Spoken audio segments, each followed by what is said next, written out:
BBC প্রবাহে আপনাদের সবাইকে স্বাগত জানাচ্ছি। আমি শারমিন রমা। শুরুতেই দেখে নেব আজ কি থাকছে। ভারতে শিক্ষার্থীদের আন্দোলনে মানুষের ঢল ক্রমেই বাড়ছে। যন্তর মন্তরে ইন্টারনেট ও বিদ্যুৎ সংযোগ বন্ধের অভিযোগ উঠেছে সরকারের বিরুদ্ধে। গতকাল রাতে পুলিশ ও আন্দোলনকারীদের মধ্যেও দফায় দফায় সংঘর্ষ হয়েছে। পুলিশের লাঠিচার্জ, টিয়ার গ্যাস নিক্ষেপের জবাবে পাথর ছোড়ার অভিযোগ করেছেন শিক্ষার্থীদের বিরুদ্ধে। যদিও বিক্ষোভকারীদের দাবি, নিজেরাই পাথর ছুড়ে এই আন্দোলনকে প্রশ্নবিদ্ধ করার চেষ্টা করছে বিজেপি। রাজধানীর পার্লামেন্ট চত্বরে আজও বিক্ষোভ করেছে বিরোধী দল কংগ্রেস। নিরাপত্তা বাহিনীর সাথে শিক্ষার্থীদের সংঘর্ষের এই দৃশ্য দিল্লির যন্তর মন্তরের। বৃষ্টি উপেক্ষা করে দিনভর শান্তিপূর্ণ অবস্থান শেষে বুধবার রাতে হঠাৎ উত্তেজনা। পুলিশের বিরুদ্ধে লাঠিচার্জ ও টিয়ার গ্যাস ছোড়ার অভিযোগ তুলে পাল্টা হামলা চালায় বিক্ষোভকারীরা। আহত হয় নিরাপত্তা বাহিনীর বেশ কয়েকজন সদস্য। হামলার অভিযোগ অস্বীকার করে আন্দোলনকারীদের দাবি, পুলিশ ও বিজেপি কর্মীরা পাথর ছুঁড়ে তাদের উপর দায় চাপানোর চেষ্টা চালাচ্ছে। বাইরে থেকে লোক পাঠিয়ে ইচ্ছাকৃতভাবে এই বিক্ষোভকে প্রশ্নবিদ্ধ করার চেষ্টা চলছে। আন্দোলন জোরদার হওয়ায় মানুষকে উস্কানি দেওয়ার জন্য বিজেপি বাইরে থেকে গুন্ডা পাঠাচ্ছে। পুলিশ এখানে ট্রাক ভর্তি পাথর নিয়ে আসে, তারপর বিজেপির গুন্ডারা পাথর ছুঁড়ে আমাদের বদনাম করার জন্য। পুলিশ ট্রাক লাकर रखती है। এর আগে সরকারের বিরুদ্ধে যন্তর মন্তর সহ আশপাশের এলাকায় ইন্টারনেট সেবা ও বিদ্যুৎ সংযোগ বন্ধের অভিযোগ তোলে আন্দোলনকারীরা। বৃহস্পতিবারও যন্তর মন্তর অবস্থান ধরে রেখেছে বিক্ষোভকারীরা। ক্রমেই বড় হচ্ছে আন্দোলন, বাড়ছে সর্বস্তরের মানুষের অংশগ্রহণ। এমন পরিস্থিতিতে দ্বিতীয় দিনের মতো দিল্লির 16টি মেট্রো স্টেশন বন্ধ করে রেখেছে কর্তৃপক্ষ। ককরোচ জনতা পার্টি জানিয়েছে, শিক্ষামন্ত্রীর পদত্যাগ, সোমবারের হামলায় জড়িত পুলিশ সদস্যদের বিচার সহ 4 দাবি পূরণ না হওয়া পর্যন্ত আন্দোলন চলবে। শিক্ষার্থীদের আন্দোলনে সমর্থন দিয়ে পার্লামেন্ট চত্বরে বিক্ষোভ করেছে কংগ্রেস সহ বিরোধীরা। একই সময়ে সেখানে পাল্টা অবস্থান নেয় বিজেপির এমপিরাও। দিল্লি ছাড়াও বিক্ষোভ ছড়িয়েছে অন্তত 7 রাজ্যে। ছাত্র পুলিশের সংঘর্ষের জেরে 6 আগস্ট পর্যন্ত মহারাষ্ট্রের মুম্বাইয়ে আরোপ করা হয়েছে নিষেধাজ্ঞা, যার আওতায় শহরটিতে 5 জনের বেশি মানুষের জমায়েত নিষিদ্ধ। ছাত্র জনতার আন্দোলনের মুখে প্রশ্ন ফাঁসে জড়িতদের দ্রুত বিচার আদালতে বিচারের ঘোষণা দিয়েছেন ভারতের প্রধানমন্ত্রী নরেন্দ্র মোদী। বৃহস্পতিবার সামাজিক মাধ্যম এক্সে দেয়া এক পোস্টে ভারতের প্রধানমন্ত্রী দাবি করেছেন, অপরাধীদের কঠোর শাস্তি নিশ্চিতে সরকার দ্রুত বিচার আদালত গঠনের সিদ্ধান্ত নিয়েছে। এ বিষয়ে প্রয়োজনীয় পদক্ষেপ নিতে এরই মধ্যে সংশ্লিষ্টদের নির্দেশ দেওয়া হয়েছে। মোদী জানান, শিক্ষার্থীদের স্বার্থ রক্ষায় বিজেপি সরকারের ধারাবাহিক পদক্ষেপের অংশ হিসেবেই এই উদ্যোগ নেওয়া হয়েছে। বলেন, তার সরকারের কাছে তরুণদের ভবিষ্যতের চেয়ে গুরুত্বপূর্ণ আর কিছুই নেই। শিক্ষার্থীদের আন্দোলনে পুলিশের বিতর্কিত ভূমিকা নিয়ে তোলপাড় চলছে ভারতে। এক নারী আন্দোলনকারীকে থাপ্পড় দেওয়ার ঘটনায় দিল্লির নিরাপত্তার দায়িত্ব থেকে সরিয়ে দেওয়া হয়েছে সন্দীপ লাম্বা নামের এক পুলিশ কর্মকর্তাকে। মুম্বাইয়ের আরেক পুলিশের শিক্ষার্থীদের মাদক মামলায় ফাঁসিয়ে দেওয়ার হুমকির ভিডিও ইতোমধ্যে সামাজিক মাধ্যমে ভাইরাল। এছাড়াও বাড়ি বাড়ি গিয়ে পুলিশের বিরুদ্ধে হুমকি দেওয়ার অভিযোগ তুলেছে মুম্বাই আন্দোলনকারীরা। এক নারীকে দিল্লি পুলিশ কর্মকর্তার থাপ্পড়ের এই ভিডিও ভাইরাল সামাজিক মাধ্যমে। নেটিজেনদের অভিযোগ, শিক্ষার্থীদের চলমান আন্দোলনের ঘটনা এটি। ভিডিওটি নিয়ে এরই মধ্যে তোলপাড় শুরু হয়েছে ভারতে। তুমুল সমালোচনার মুখে বিতর্কিত পুলিশ কর্মকর্তা সন্দীপ লাম্বাকে নয়াদিল্লির নিরাপত্তা দায়িত্ব থেকে সরিয়ে দিতে বাধ্য হয়েছে কর্তৃপক্ষ। ভারতীয় বিভিন্ন গণমাধ্যমের দাবি, তাকে অন্য জেলায় পাঠানো হয়েছে। তুমুল বিতর্ক চলছে মুম্বাই কংগ্রেস নামের একটি এক্স হ্যান্ডেল থেকে পোস্ট করা ভিডিও নিয়ে, যেখানে দাবি করা হয়েছে মুম্বাইয়ের আন্দোলনকারীদের আটকের পর মাদক মামলার ভয় দেখিয়েছে পুলিশ। যদিও মুম্বাই পুলিশ জানিয়েছে, ভিডিওর সত্যতা যাচাই করা হচ্ছে। 50-50 ग्राम पाउडर डाल देगा कि जेब में। अरे नहीं गया क्या जिंदगी गया। नो जामीन। আন্দোলন দমাতে মুম্বাই পুলিশের বিরুদ্ধে বিতর্কিত ভূমিকার আরও অভিযোগ রয়েছে। এনডিটিভির এক প্রতিবেদনে বলা হয়েছে, এফআইআর দায়ের হয়েছে যাদের নামে তাদের বাড়ি বাড়ি গিয়ে কিংবা ফোন কলে আন্দোলনে না যাওয়ার হুমকি দেওয়া হচ্ছে। এমনকি তাদের অবস্থান জানাতে হোয়াটসঅ্যাপে লোকেশন শেয়ারের নির্দেশনাও দেওয়া হচ্ছে পুলিশের পক্ষ থেকে। এছাড়া বুধবারও মুম্বাইয়ে শিক্ষার্থীদের ব্যাপক মারধর করে নিরাপত্তা বাহিনীর সদস্যরা। এর আগে সোমবার ককরোচ জনতা পার্টির নেতৃত্বে পার্লামেন্ট অভিমুখে পদযাত্রায় ব্যাপক লাঠিচার্জ ও টিয়ার গ্যাস ছোড়ে পুলিশ। পুরো আন্দোলনে তাদের বিতর্কিত ভূমিকার জেরে ব্যাপক ক্ষোভ ছড়ায় ভারত জুড়ে। পুলিশের হামলার প্রতিবাদে আন্দোলনে ওঠে নতুন ঢেউ। এখন শিক্ষামন্ত্রীর পদত্যাগের পাশাপাশি শিক্ষার্থীদের উপর হামলায় জড়িত পুলিশ সদস্যদের শাস্তির দাবিও জানিয়েছেন আন্দোলনকারীরা। ভারতে চলমান শিক্ষার্থীদের বিক্ষোভে সমর্থন জানিয়েছেন এক ঝাঁক তারকা। এর মধ্যে সবচেয়ে বড় নাম বলিউডের ভাইজান সালমান খান। প্রকাশ্যে বিক্ষোভে যোগ দিয়ে সংহতি প্রকাশ করেছেন ইমরান খান, হুমা কুরেশি, আয়েশা খান, প্রকাশ রাজের মতো খ্যাতনামা অভিনেতা অভিনেত্রীরা। ভিডিও বার্তাতেও অনেকে পক্ষ নিয়েছেন শিক্ষার্থীদের। এছাড়াও জনপ্রিয় ও পরিচিত বহু সেলিব্রিটি আর ইউটিউবারও অংশ নিচ্ছেন শিক্ষার্থীদের আন্দোলনে। সপ্তাহখানেক ধরে দিল্লির যন্তর মন্তরে চলছে শিক্ষার্থীদের বিক্ষোভ। শিক্ষামন্ত্রী পদত্যাগ সহ শিক্ষা ব্যবস্থার সংস্কারের দাবিতে অবস্থান ধরে রেখেছে ছাত্র জনতা। প্রথম দিকে তেমন সাড়া না থাকলেও ধীরে ধীরে এই আন্দোলনে যুক্ত হতে শুরু করেছেন ভারতের আলোচিত তারকারা।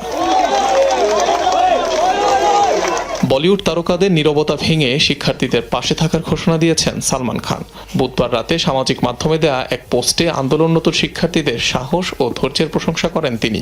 আন্দোলনকে রাজনৈতিক স্বার্থে ব্যবহার না করার আহ্বানও জানান Salman. When has he spoken honestly about anything? এদিকে আন্দোলনের সহিংসতার ঘটনায় বেশিরভাগ বলিউড তারকাদের নীরবতাকে ইঙ্গিত করে মন্তব্য করেন প্রবীণ অভিনেতা নাসিরুদ্দিন শাহ। সমালোচনা করেন প্রধানমন্ত্রী Narendra মোদীরও। Has he accepted responsibility for? আমি আন্দোলনরত শিক্ষার্থীদের পাশে দাঁড়াচ্ছি। এটি আমার ভালোবাসার ভারত নয়। আমি মোদীকে গুরুত্বের সাথে নিই না। আমি মোটেও অবাক নই। সে কখনো কথা বলে না, কখনো নিজের দায় স্বীকার করে না, যেন সে ঐশ্বরিক। Divinity of his as a কিছু কিছু বলিউড তারকা সরাসরি যোগ দিয়েছেন শিক্ষার্থীদের বিক্ষোভে। এর মধ্যে ইমরান খান, প্রকাশ রাজ, শাবানা আজমি, হুমা কুরেশি অন্যতম। আন্দোলনে অংশ নিতে গিয়ে পুলিশের হাতে আটক হন আরেক তরুণ অভিনেত্রী আয়েশা খান। পরে অবশ্য তাকে ছেড়ে দেওয়া হয়। খ্যাতনামা ইউটিউবার ফিজিক্সওয়ালা সহ আরো কয়েকজন সেলিব্রিটিও যুক্ত হন বিক্ষোভে। ভারতের শিক্ষার্থীরা ইতিহাস তৈরি করেছে। তাদের পুরো শিক্ষা ব্যবস্থার উপর ক্ষোভ। শুধু প্রশ্নফাঁসের বিষয় নয়, এই বাচ্চাদের লাঠিপেটা করা হয়েছে, পুলিশ মেরেছে, গুন্ডারা মেরেছে। সরকার কেন তাদের সাথে কথা বলে না? এদিকে সশরীরে না পারলেও সোশ্যাল মিডিয়ায় শিক্ষার্থীদের পাশে দাঁড়িয়েছেন অন্যান্য তারকারা। শিক্ষার্থীদের উপর হওয়া অন্যায়ের বিরুদ্ধে বিচার চেয়ে ইনস্টাগ্রামে পোস্ট দেন গায়িকা নেহা কক্কর। বিক্ষোভকারীদের পক্ষ নিতে দেখা গেছে আরেক আলোচিত ইউটিউবার সময় রেনাকেও। এছাড়াও পঞ্চায়েত খ্যাত অভিনেতা রঘুবীর যাদব দিয়েছেন ভিডিও বার্তা। जिस तरह इन मासूम बच्चों को बेरहमी से बेदर्दी से मारा पीटा गया है। তারকা আর রাজনীতিবিদ ছাড়াও শিক্ষার্থীদের চলমান বিক্ষোভে সামিল হয়েছেন ভারতের বহু মানবাধিকার কর্মী ও অ্যাক্টিভিস্ট। একের পর এক বেনামি অর্ডারে খাবার পৌঁছে যাচ্ছে দিল্লির আন্দোলনরত শিক্ষার্থীদের কাছে। শিক্ষামন্ত্রী পদত্যাগের দাবিতে জড়ো হওয়া ছাত্রছাত্রীদের সাথে একাত্মতা জানাতেই এমন উদ্যোগ ভারতের সাধারণ মানুষের। আন্দোলনে সরাসরি যোগ দিতে না পারলেও বিভিন্নভাবে দেশ বিদেশের ভারতীয়রা অবদান রাখছেন। অনেকেই মোদী সরকারের উপর অনাস্থার জানান দিচ্ছেন সামাজিক মাধ্যমে। দিল্লির যন্তর মন্তরে খাবার ডেলিভারি দেওয়া রাইডারদের ভিড়, আর তাদের ব্যাগে নানা পদের খাবার। এগুলো ককরোচ জনতা পার্টির ব্যানারে শিক্ষামন্ত্রীর পদত্যাগের দাবিতে চলা আন্দোলনরত ছাত্রছাত্রীদের জন্য। তবে এই খাবারের অর্ডার করেননি কোনো শিক্ষার্থী। খাবারগুলো এসেছে বিভিন্ন রাজ্যের সাধারণ মানুষের কাছ থেকে। সুইগি, জোম্যাটো ও জ্যাপটোর মতো অনলাইন ফুড ও র্যাপিড ডেলিভারির মাধ্যমে খাবার, পানি সহ প্রয়োজনীয় সামগ্রী পৌঁছে যাচ্ছে দিল্লির যন্তর মন্তরে। আন্দোলনে সরাসরি যুক্ত হতে না পারলেও শিক্ষার্থীদের সাথে একাত্মতা জানাতেই এমন পদক্ষেপ অনেকের। তাদের সাথে যুক্ত হয়েছেন প্রবাসী ভারতীয়রাও, তবে তারা নাম প্রকাশে অনিচ্ছুক। অর্ডারটা কে দিয়েছেন জানি না। আমাকে বলা হয়েছে যন্তর মন্তর আন্দোলনরত ভাইদের চা পৌঁছে দিতে, ব্যাস এইটুকুই। অর্ডারের নাম পরিচয় গোপন রাখা হয়েছে। আমাকে শুধু খাবারের প্যাকেটগুলো সবার মাঝে ভাগ করে দিতে বলা হয়েছে। ভারতের জনগণ যে মোদী সরকারের উপর ক্ষুব্ধ, তারই বহিঃপ্রকাশে এমন সব উদ্যোগ। বুধবার শিক্ষার্থী ও বিরোধী দলগুলোর পাশে দাঁড়ায় পাঞ্জাবের কৃষকেরাও। আর বিক্ষোভ ছড়িয়ে পড়েছে ভারতের 7টি রাজ্যে। দিন দিন আরো বেগবান হচ্ছে আন্দোলন। শিক্ষার্থীদের উপর বল প্রয়োগ ও পুলিশি হয়রানি বন্ধ হলে অনশন ভাঙতে রাজি ভারতের আলোচিত পরিবেশ কর্মী সোনাম ওয়াংচুক। বুধবার হাসপাতাল থেকে দেয়া ভিডিও বার্তায় এই ঘোষণা দিয়েছেন তিনি। सरकार से विनती करता हूँ আমি সরকারের কাছে অনুরোধ করছি শিক্ষার্থীদের ওপর যেন আর কোনোভাবেই বল প্রয়োগ করা না হয়। তাদের বিরুদ্ধে কোনো এফআইআর দায়ের করা থেকেও বিরত থাকতে হবে। তারা আমাকে নিশ্চয়তা দিলে সবার প্রতি সম্মান জানিয়ে আমি আজই আমার অনশন ভাঙব। ভারতের কেন্দ্রীয় শিক্ষামন্ত্রী ধর্মেন্দ্র প্রধান একসময় প্রশ্ন ফাঁসের বিরুদ্ধে রাজপথে আন্দোলন করেছেন, আর এখন নিজেই প্রশ্ন ফাঁস বিতর্কের কেন্দ্রে। দেশ জুড়ে শিক্ষার্থীদের বিক্ষোভ, বিরোধীদের পদত্যাগ দাবি এবং সরকারের উপর বাড়তে থাকা চাপ সব মিলিয়ে আলোচনার কেন্দ্রবিন্দুতে তিনি।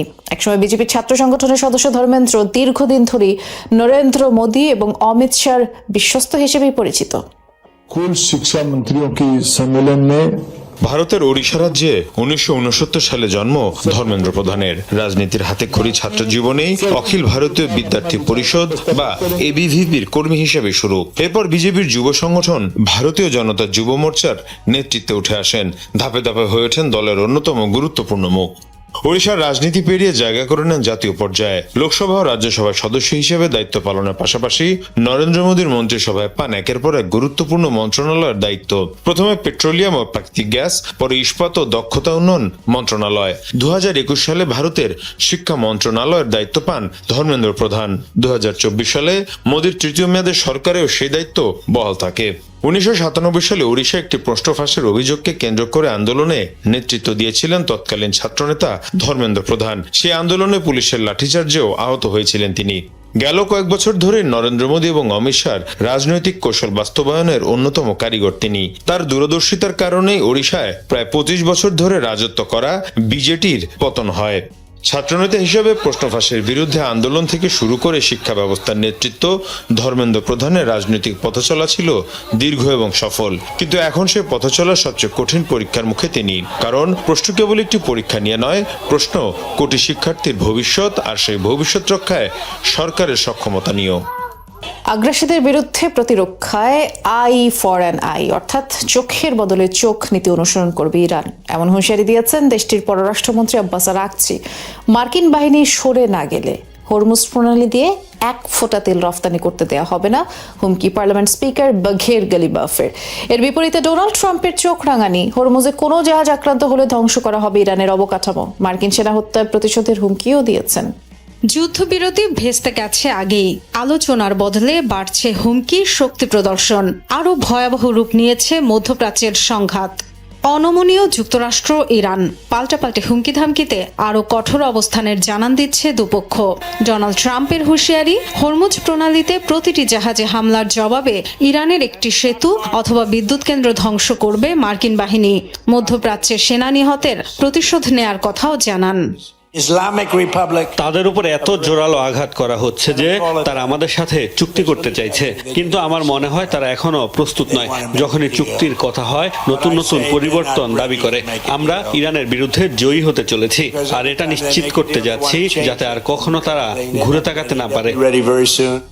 ট্রাম্পের হুমকির জবাবে চোখের বদলে চোখ নীতির কথা মনে করিয়ে দিয়েছেন ইরানের পররাষ্ট্রমন্ত্রী আব্বাস আরাকচি। এক্স বার্তায় হুঁশিয়ারি দিয়েছেন, যুক্তরাষ্ট্রের আগ্রাসনের সহায়তাকারী প্রতিটি দেশই হবে তাদের বৈধ টার্গেট। আরও কঠোর বার্তা দিয়েছেন দেশটির পার্লামেন্ট স্পিকার বাঘের গালিবাফ। জানিয়েছেন, ইরানের অবকাঠামো আক্রান্ত হলে হামলার টার্গেট হবে মধ্যপ্রাচ্যের মার্কিন মিত্রদের তেল, গ্যাস, বিদ্যুৎ ও অর্থনৈতিক কাঠামো। রফতানি করতে দেয়া হবে না এক ফোঁটা তেলও।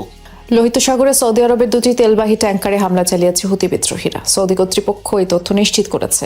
হুতিদের নৌ অবরোধ উপেক্ষা করে জলপথটি পাড়ি দিচ্ছিল জাহাজ দুটি, এমন অভিযোগ করা হয়েছে। আক্রমণের শিকার ট্যাঙ্কার দুটির নাম এনসেলিয়া ও লায়লা।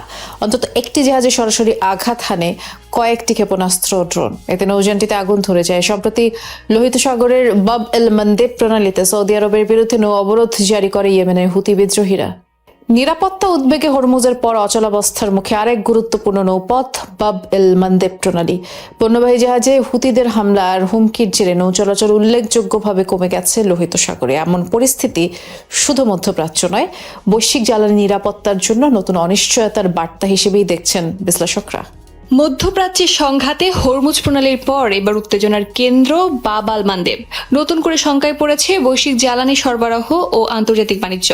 জাহাজ চলাচল পর্যবেক্ষণকারী প্রতিষ্ঠান কেপলারের তথ্য অনুযায়ী নিরাপত্তা উদ্বেগের কারণে একদিনের ব্যবধানে হরমুজ প্রণালীতে জাহাজ চলাচলের 31% কমে নেমে এসেছে মাত্র 9টিতে। একই সময়ে বাব আল মান্দেব প্রণালীতে 34% কমে পারাপার করেছে মাত্র 29টি জাহাজ। নিরাপত্তা ঝুঁকিতে এডেন উপসাগরের কাছাকাছি মাঝপথ থেকেই ফিরে গেছে অন্তত 4টি জাহাজ। এর আগে সোমবার সৌদি সংশ্লিষ্ট জাহাজের উপর সামুদ্রিক অবরোধ ঘোষণা করে ইয়েমেনের হুতিরা। এর পরপরই লোহিত সাগরে হামলার শিকার হয় সৌদি তেলবাহী দুটি ট্যাঙ্কার। এদিকে ইরানের তৎপরতায় দীর্ঘদিন ধরেই প্রায় বন্ধ হরমুজ প্রণালী। এরই মধ্যে বাব আল মান্দেব ঘিরে হুতিদের হামলা ও হুমকির জেরে অচল অবস্থার মুখে লোহিত সাগরও। দুই গুরুত্বপূর্ণ নৌপথে অনিশ্চয়তায় বাণিজ্যিক জাহাজগুলো রুট বদলাতে বাধ্য হলে বাড়বে পরিবহন ব্যয়। এমন পরিস্থিতিতে নতুন করে চাপের মুখে বৈশ্বিক জ্বালানি সরবরাহ ব্যবস্থা। ইরান যুক্তরাষ্ট্র উত্তেজনার মধ্যে সৌদি আরবের সাথে বেসামরিক পারমাণবিক চুক্তি করেছে ওয়াশিংটন। বুধবার বিবৃতিতে এই তথ্য জানায় সৌদি জ্বালানি মন্ত্রণালয়। এতে জানানো হয়েছে সৌদি যুবরাজ মোহাম্মদ বিন সালমান ও যুক্তরাষ্ট্রের জ্বালানি মন্ত্রী ক্রিস রাইট এই চুক্তি স্বাক্ষর করেন, যার লক্ষ্য হল পারমাণবিক শক্তিকে সঠিকভাবে ব্যবহারের উদ্দেশ্যে দক্ষতা, জ্ঞান ও প্রযুক্তির উন্নয়ন। এছাড়াও পারমাণবিক অস্ত্রের নিরাপত্তা নিশ্চিত বিস্তার রোধে প্রয়োজনীয় ব্যবস্থা নেওয়াও এই চুক্তির অন্যতম লক্ষ্য। এর আগে এই চুক্তি নিয়ে বেশ কয়েকবার আলোচনা হয়েছিল। চুক্তির আওতায় সৌদি আরব ইউরেনিয়াম সমৃদ্ধকরণ, পারমাণবিক বর্জ্য প্রক্রিয়াজাতকরণের সুযোগ পাবে। এবার পেন্টাগনের জন্য রেকর্ড $1.15 ট্রিলিয়ন বরাদ্দের অনুমোদন দিতে চলেছে যুক্তরাষ্ট্র। যুক্তরাষ্ট্রের প্রতিনিধি পরিষদে অল্প ব্যবধানে এই বিলটি পাশ হয়েছে। 216/212 এই ভোটে পাশ হওয়া বিলে সেনা সদস্যদের 5 থেকে 7% বেতন বৃদ্ধির প্রস্তাব রয়েছে। পাশাপাশি ইরানের বিরুদ্ধে চলমান যুদ্ধের জন্য আরও অর্থ বরাদ্দের জন্য $95 বিলিয়ন বাজেট প্রস্তাব হয়েছে। আর রিপাবলিকানদের দাবি, ইরানের সঙ্গে চলমান যুদ্ধে কমে যাওয়া সামরিক মজুদ পুনর্গঠনে এই অর্থ গুরুত্বপূর্ণ ভূমিকা রাখবে। তবে ডেমোক্র্যাটদের অভিযোগ, বিলটি অতিরিক্ত সামরিক ব্যয় বাড়ানোর পাশাপাশি একটি অবৈধ যুদ্ধের অর্থায়ন করছে। বিলটি এখন সেনেটে যাবে, আর সেখানে অনুমোদন পেলেই এটি আইনে পরিণত হবে। যুক্তরাষ্ট্রের ওয়েস্ট ভার্জিনিয়ায় প্রবল বৃষ্টিপাতের ফলে আকস্মিক বন্যা দেখা দিয়েছে, অনেক বাসিন্দাই নিখোঁজ। বুধবার রাজ্যের 50টি কাউন্টিতে জরুরি অবস্থা ঘোষণা করেছে কর্তৃপক্ষ। উত্তরের এলাকাগুলো একটানা 7 ইঞ্চির বৃষ্টিপাতে ডুবে গেছে রাস্তাঘাট, বসতভিটা সহ গুরুত্বপূর্ণ স্থাপনা।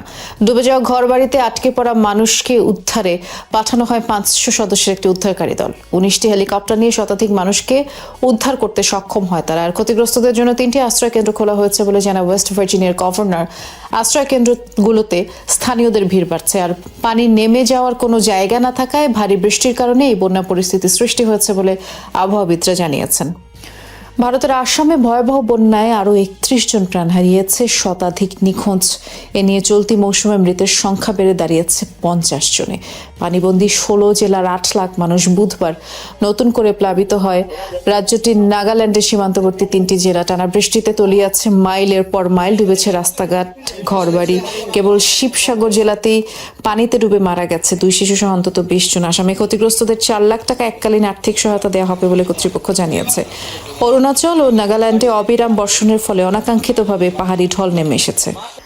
নিজ দেশের সামরিক ঘাঁটি মার্কিন বাহিনীকে ব্যবহারের অনুমতি দিয়েছে বুলগেরিয়া। বুধবার দেশটির পার্লামেন্ট এই অনুমোদন দেয়। ইইউ ও নেটো সদস্য দেশটির ভূখণ্ডে 8টি KC-135 বিমান মোতায়েন করা যাবে। আগামী 1 সপ্তাহে বিমান ও 250 জন সৈন্য মোতায়েন করা হবে। রাশিয়ার সাথে ইউক্রেনের যুদ্ধের মধ্যেই এই পদক্ষেপ নিল যুক্তরাষ্ট্র, বুলগেরিয়া। দেশটির প্রতিরক্ষা মন্ত্রী দিমিতার স্টোয়ানোভ জানিয়েছেন, এখানে কোনো আক্রমণকারী বিমান মোতায়েনের অনুমতি দেওয়া হয়নি। বুলগেরিয়া অন্য কোনো দেশের বিরুদ্ধে বৈরী পদক্ষেপ নেয় না বলেও তিনি দাবি করেন। নিরাপদ আশ্রয় কেন্দ্রে বসে গোপন অফিস পরিচালনা ও নজরদারি পরিচালনায় মার্কিন গোয়েন্দা সংস্থা CIA এর জুরি মেলাভার। যুদ্ধে মার্কিন সেনাদের জীবন ঝুঁকির মুখে থাকলেও ধরাছোঁয়ার বাইরে থেকে যায় CIA কর্মকর্তারা। এবার মধ্যপ্রাচ্য জুড়ে ছড়িয়ে ছিটিয়ে থাকা CIA এর গোপন অফিসগুলোতেই নিখুঁত হামলা চালিয়েছে ইরান। মার্কিন গোয়েন্দা সংস্থার নাগাল কিভাবে পেল তেহরান? এর পেছনে রাশিয়ার হাত নেই তো? মার্কিন হামলা জেরে উপসাগরীয় অঞ্চলে যুক্তরাষ্ট্রের বিভিন্ন লক্ষ্যবস্তুতে হামলা চালিয়েছে ইরান। হামলা থেকে বাঁচতে পারেনি CIA এর গোপন অফিসগুলো। বিশেষ করে রিয়াদে CIA এর অফিসে ইরানের নিখুঁত ড্রোন হামলা চমকে দিয়েছে ওয়াশিংটনকে। মার্কিন দূতাবাসের ভেতরে অবস্থিত অত্যন্ত গোপন এই ভবনে হামলা চালানোর জন্য প্রথমে দূতাবাসের বাইরের একটি দুর্বল অংশে ড্রোন হামলা চালায় ইরান। পরে সেই হামলায় সৃষ্টি হওয়া ছিদ্র দিয়েই প্রবেশ করে দ্বিতীয় ড্রোনটি, গুড়িয়ে দেয় সিআইএর স্টেশন। একইভাবে পূর্ব ইরাকে অবস্থিত একটি সিআইএ স্থাপনাতেও নিখুঁত হামলা চালায় ইরান। শুধু তাই নয়, আরো বেশ কয়েকটি সিআইএ স্থাপনায় হামলা চালানো হয়েছে বলেও জানাচ্ছে সূত্র, যদিও নিরাপত্তাজনিত কারণে সেগুলোর অবস্থান প্রকাশ করা হয়নি। এই অবস্থায় প্রশ্ন উঠেছে, অত্যন্ত গোপনীয় এসব সিআইএ স্থাপনার সন্ধান কোথায় পেল ইরান? আর এই প্রশ্নের উত্তর খুঁজতে গিয়েই সন্দেহের তীর ছোড়া হয়েছে রাশিয়ার দিকে। পশ্চিমা গোয়েন্দা সংস্থাগুলোর ধারণা, লক্ষ্য নির্ধারণে ইরানকে বিভিন্ন ধরনের প্রযুক্তিগত সহায়তা দিয়ে থাকতে পারে রাশিয়া। এমনকি এই শাহেদ ড্রোন দিয়ে হামলা চালিয়েছে ইরান, সেটিও রাশিয়ার উন্নত সংরক্ষণ বলে ধারণা করা পশ্চিমা গোয়েন্দা কর্মকর্তাদের। যুদ্ধ শুরুর পরপরই ইরানের লক্ষ্য নির্ধারণে মস্কোর বিরুদ্ধে সহায়তার অভিযোগ আনা হয়েছিল। মস্কো সেই অভিযোগ অস্বীকার করলেও সম্প্রতি সিআইএ স্থাপনায় হামলার খবর প্রকাশিত হওয়ার পর সেই ধারণা আরো জোরালো হয়েছে। পশ্চিমা গোয়েন্দা সংস্থাগুলোর এই ধারণার কারণ, রাশিয়া বহু বছর ধরেই ইরানকে সামরিক সহায়তা দিয়ে আসছে। গত সপ্তাহে জর্ডানে অবস্থিত একটি মার্কিন বিমান ঘাঁটিতে ইরানের ব্যালিস্টিক ক্ষেপণাস্ত্র হামলায় 2 মার্কিন সেনা নিহতের পর সেই সন্দেহ আরো বেড়েছে। ধারণা করা হচ্ছে ইরান হয়তো রাশিয়ার কাছ থেকে লক্ষ্য নির্ধারণ সংক্রান্ত তথ্য পেয়েছে। যদিও এখন পর্যন্ত এ ব্যাপারে সুনির্দিষ্ট কোনো তথ্য না থাকায় কেউই আনুষ্ঠানিকভাবে রাশিয়াকে দায়ী করে কোনো অভিযোগ করেনি। তবে পশ্চিমা কর্মকর্তাদের ধারণা, রাশিয়া ইরানের শাহেদ ড্রোনের সক্ষমতা উল্লেখযোগ্যভাবে বাড়াতে সাহায্য করেছে, যাতে সেগুলো আরো দূরের লক্ষ্যবস্তুতে নির্ভুলভাবে পৌঁছাতে পারে। একই সঙ্গে তাদের ধারণা, রাশিয়া ইরানকে কোমিটা এম নামের একটি স্যাটেলাইট নেভিগেশন ব্যবস্থা দিয়েছে, যা ইরানকে অনেক বেশি নির্ভুল হামলা করতে সাহায্য করছে। রাশিয়া এই অভিযোগ শুরু থেকে অস্বীকার করলেও রিয়াদের মার্কিন দূতাবাসের ভেতরে অবস্থিত সিআইএ স্থাপনায় হামলার পর বিষয়টি তদন্তে নেমেছে মার্কিন গোয়েন্দারা। কিছু কর্মকর্তা মনে করছেন, ইরানের আসল লক্ষ্য হয়তো পুরো মার্কিন দূতাবাসই ছিল। সেক্ষেত্রে কাকতালীয়ভাবে দূতাবাসের ভেতরে থাকা সিআইএ স্টেশনটি আঘাতের শিকার হয়ে থাকতে পারে। আবার কিছু বিশ্লেষকের ভাষ্য, যুক্তরাষ্ট্রের এমন সংবেদনশীল গোয়েন্দা স্থাপনার অবস্থান শনাক্ত করে হামলার উপযোগী তথ্য সংগ্রহ করার সক্ষমতা এবং আগ্রহ রাশিয়া ছাড়া বিশ্বের খুব কম দেশেরই আছে। এ ব্যাপারে সিআইএ এর সাবেক স্টেশন প্রধান ও আন্ডার কভার অপারেশন কর্মকর্তা ড্যানিয়েল হফম্যানের ভাষ্য অনেকটা একই রকম। তিনি বলেন, সিআইএ এর স্থাপনায় হামলা করতে সত্যি রাশিয়া ইরানকে সহায়তা করলে অবাক হওয়ার মতো কিছু নেই, কারণ রাশিয়া ও ইরান উভয়েরই লক্ষ্য নিজেদের প্রভাব বলয়ের ভেতর থেকে যুক্তরাষ্ট্রের প্রভাব যতটা সম্ভব কমিয়ে দেওয়া, এমনকি পুরোপুরি সরিয়ে দেওয়া। মধ্যপ্রাচ্যের ভূরাজনীতিতে এক বড় ধরনের পরিবর্তনের ইঙ্গিত দিয়ে মার্কিন যুক্তরাষ্ট্র ও সৌদি আরবের মধ্যে স্বাক্ষরিত হলো ঐতিহাসিক বেসামরিক পারমাণবিক চুক্তি। বহু বিলিয়ন ডলারের এই চুক্তি কেবল 2 দেশের বাণিজ্যকেই চাঙ্গা করবে না, বরং মধ্যপ্রাচ্যের সামরিক ও কৌশলগত সমীকরণকেও বদলে দিতে পারে। মার্কিন জ্বালানি মন্ত্রণালয়ের তথ্য অনুযায়ী এই দ্বিপক্ষীয় চুক্তির ফলে সৌদি আরবের উদীয়মান পারমাণবিক শক্তি কর্মসূচিতে প্রবেশের সুযোগ পাবে আমেরিকার একাধিক প্রযুক্তি প্রতিষ্ঠান। ফলে এই খাতে বিপুল পরিমাণে আমেরিকান প্রযুক্তির রপ্তানি বাড়বে। চুক্তি সইয়ের সময় মার্কিন জ্বালানি মন্ত্রী ক্রিস রাইট ও সৌদি আরবের জ্বালানি মন্ত্রী যুবরাজ আব্দুল আজিজ বিন সালমান দাবি করেছেন, এই চুক্তি পারমাণবিক নিরাপত্তার সর্বোচ্চ মান বজায় রাখবে। তবে আনুষ্ঠানিক রূপ পাওয়ার আগে এই চুক্তি ঘিরে শুরু হয়েছে তীব্র বিতর্ক ও উদ্বেগ। মার্কিন গণমাধ্যমের প্রতিবেদন অনুযায়ী চূড়ান্ত রূপ পেলে সৌদি আরবে ইউরেনিয়াম সমৃদ্ধ করার সুযোগ তৈরি হতে পারে এই চুক্তি। প্রথমবারের মতো অন্য কোনো দেশে ইউরেনিয়াম সমৃদ্ধকরণের সহযোগিতার হাত বাড়ালো যুক্তরাষ্ট্র। বিশেষজ্ঞ ও আন্তর্জাতিক মহলের আশঙ্কা, এই সমৃদ্ধ ইউরেনিয়াম ভবিষ্যতে পারমাণবিক অস্ত্র তৈরির সুযোগ করে দেবে সৌদি আরবকে। শুরু থেকেই ট্রাম্পের এই সিদ্ধান্তের তীব্র বিরোধিতা করেছেন মার্কিন ডেমোক্র্যাট আইন প্রণেতারা। তাদের পক্ষেই অবস্থান নিয়েছেন ইসরায়েলের পারমাণবিক বিশেষজ্ঞরাও। তাদের মতে, অস্থিতিশীল মধ্যপ্রাচ্য বিপজ্জনক পারমাণবিক প্রতিযোগিতা শুরু করতে পারে ট্রাম্প প্রশাসনের এই পদক্ষেপ। প্রশ্ন উঠছে, হঠাৎ ওয়াশিংটনের এই সিদ্ধান্ত কেন? বিশ্লেষকদের মতে, রাশিয়া বা চীনের সঙ্গে রিয়াদের পারমাণবিক জোটে ঠেকাতেই এই পদক্ষেপ নিয়েছে ট্রাম্প প্রশাসন। পাশাপাশি ইরানের পারমাণবিক কর্মসূচি ও আঞ্চলিক প্রভাব মোকাবেলায় মধ্যপ্রাচ্যে নিজেদের প্রধান মিত্র সৌদি আরবকে আরও শক্ত অবস্থানে দেখতে চায় ওয়াশিংটন। যদিও এই চুক্তি কার্যকর হতে মার্কিন কংগ্রেসে পর্যালোচনার মুখোমুখি হতে হবে, তবে রিপাবলিকানদের সংখ্যাগরিষ্ঠতার কারণে এটি পাস হওয়ার সম্ভাবনাই বেশি। 2018 সালে সৌদি ক্রাউন প্রিন্স মোহাম্মদ বিন সালমান স্পষ্টই জানিয়েছিলেন, ইরান পারমাণবিক বোমা বানালে সৌদি আরবও পিছিয়ে থাকবে না। বাংলাদেশের সর্বোচ্চ সাংবিধানিক পদ রাষ্ট্রপতি। সংবিধান অনুযায়ী একজন রাষ্ট্রপতির মেয়াদ 5 বছর। সেক্ষেত্রে 2023 সালের 24 এপ্রিল দেশের 22তম রাষ্ট্রপতি হিসেবে শপথ নেয়া মোহাম্মদ শাহাবুদ্দিনের মেয়াদ শেষ হবে 2028 সালের এপ্রিলে। তবে মেয়াদের আগেই তিনি পদত্যাগ করতে চাইলে পরবর্তী আইনি প্রক্রিয়া কি হবে সেটি সংবিধানে স্পষ্টভাবে বলে দেয়া আছে বলে জানান সংবিধান বিশেষজ্ঞ শাহদিন মালিক। তিনি বলেন, সংবিধান অনুযায়ী স্পিকারের কাছে তাকে পদত্যাগপত্র জমা দিতে হবে। পদত্যাগপত্র জমা দেওয়ার সাথে সেটি গ্রহণ বা গ্রহণ না করার কোনো সম্পর্ক নেই। পদত্যাগপত্র স্পিকারকে দিতে হবে, এটা সংবিধানেই বলা আছে। এখানে কোনো প্রক্রিয়া নাই। তো রেজিগনেশন লেটার সাধারণত আমি ব্যক্তিগত কারণে বা শারীরিক কারণে অবসর গ্রহণ করলাম। আর এইসব কনস্টিটিউশনাল পোস্টে রেজিগনেশন পাঠিয়ে দিলে এটা কার্যকর হয়। মানে অন্যান্য চাকরিতে আছে না, রিজাইন করলে রিজাইন অ্যাকসেপ্টেন্সের ব্যাপার আছে, মানে রেজিগনেশন গ্রহণ করা হলো কি হলো না। কনস্টিটিউশনাল পদে ওইটা নাই। রেজিগনেশন দেওয়া মানে পাঠিয়ে দেওয়া, পৌঁছে দেওয়া মানে কার্যকর হবে। রাষ্ট্রপতি পদত্যাগপত্র জমা দেওয়ার পরে রাষ্ট্রের সর্বোচ্চ পর্যায়ের এই পদ শূন্য থাকবে না বলে জানান সুপ্রিম কোর্টের জ্যেষ্ঠ আইনজীবী শাহদিন মালিক। তিনি জানান, সংবিধানের 54 অনুচ্ছেদে স্পষ্ট বলা আছে, রাষ্ট্রপতির পদত্যাগ করা এবং নতুন রাষ্ট্রপতি নির্বাচিত হওয়ার মধ্যবর্তী এই সময়ে স্পিকার অস্থায়ী রাষ্ট্রপতি হিসেবে দায়িত্ব পালন করবেন। পদত্যাগ করলে তার জায়গায় অন্য রাষ্ট্রপতি নির্বাচিত হবে। আর মাঝখানের সময়টা স্পিকার অস্থায়ী রাষ্ট্রপতি হিসেবে দায়িত্ব পালন করবেন এবং রাষ্ট্রপতির পদ শূন্য হওয়ার 90 দিনের মধ্যে নির্বাচন কমিশনকে রাষ্ট্রপতি নির্বাচনের ব্যবস্থা করতে হবে। এটা 50 দিন লাগুক, 80 দিন লাগুক, যেটাই লাগুক, ওই সময়টা স্পিকার অস্থায়ী রাষ্ট্রপতি হিসেবে দায়িত্ব পালন করবে। 5 বছরের মেয়াদ শেষের আগে রাষ্ট্রপতি পদত্যাগ করলে ওই পদ শূন্য থাকবে না। অস্থায়ী রাষ্ট্রপতি থাকবেন এবং সংসদের নতুন রাষ্ট্রপতি নির্বাচনের আয়োজন করা হবে। তবে এই নির্বাচন 90 দিনের মধ্যে করতে হবে বলে জানিয়েছেন সংবিধান বিশেষজ্ঞ শাহদিন মালিক। সব নির্বাচন কিভাবে হয়? নির্বাচনের আগে নির্বাচনের শিডিউল হয় না, যে কোন তারিখ মনোনয়নপত্র জমা দেওয়া, মনোনয়নপত্র যাচাই বাছাই, তারপরে নির্বাচনের তারিখ, তাই তো? ওইভাবেই ইলেকশন কমিশন সময়সূচি ঘোষণা করবে এবং সময়সূচি হিসেবে অন্য সব নির্বাচনের মধ্যে এটা হবে। ওখানে অনলি পার্থক্য হলো এখানে ভোটার হলো 350 জন, মানে সংসদ সদস্যরা শপথ করে তবে দায়িত্ব শপথ পড়াবে স্পিকার, এটাও সংবিধানে বলা আছে। তবে রাষ্ট্রপতি পদের মেয়াদ শেষ হওয়ার কারণে ওই পদ শূন্য হলে মেয়াদ শেষের তারিখের আগে 90 দিন অথবা সর্বনিম্ন 60 দিনের মধ্যে শূন্য পদ পূরণের জন্য নির্বাচন অনুষ্ঠিত হবে। নির্বাচন নিয়ে সংবিধানের 123-এর 1 অনুচ্ছেদে বলা হয়েছে যে সংসদ রাষ্ট্রপতিকে নির্বাচিত করেছে, সেই সংসদের মেয়াদ শেষ হওয়ার কারণে যদি রাষ্ট্রপতির পদ খালি হয় তাহলে পরবর্তী জাতীয় সংসদ নির্বাচন না হওয়া পর্যন্ত নতুন রাষ্ট্রপতি নির্বাচন করা যাবে না।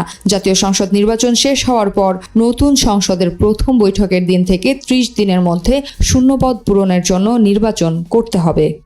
সবাইকে শুভকামনা জানিয়ে আমি শারমিন রমাজ এখানেই বিদায় নিচ্ছি। ভালো থাকবেন।